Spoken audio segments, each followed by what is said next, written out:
నమస్కారం.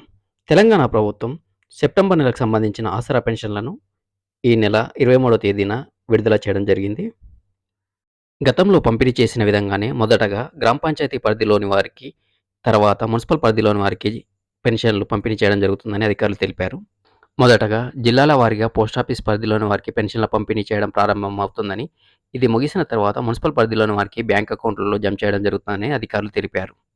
ఈ నెల కూడా వికలాంగులకు రూ. 4016, ఇతరులకు రూ. 2016 పంపిణీ చేయడం జరుగుతుందని, పెరిగిన పెన్షన్ల గురించి ఎలాంటి సమాచారం లేదని అధికారులు తెలిపారు. కొత్త పెన్షన్ల గురించి గానీ, పెరిగిన పెన్షన్ల గురించి గానీ గవర్నమెంట్ నుంచి ఎలాంటి సమాచారం అందలేదని అధికారులు తెలిపారు. ఇలాంటి మరింత సమాచారం కోసం మన ఛానల్‌ని సబ్స్క్రైబ్ చేసుకోండి, షేర్ చేయండి, లైక్ చేయండి. త్వరలోనే మన ఛానల్‌లో కొత్త రేషన్ కార్డుల గురించి సమాచారం, మరియు ఇందిరమ్మ ఇండ్ల గురించి సమాచారం, మరియు ఇతర ప్రభుత్వ పథకాల గురించి విధమైన సమాచారమైనా మన ఛానల్‌లో వెంటనే పోస్ట్ చేయడం జరుగుతుంది కాబట్టి, మన ఛానల్‌ని ఎప్పటికప్పుడు ఫాలో అవుతుండండి. ధన్యవాదాలు.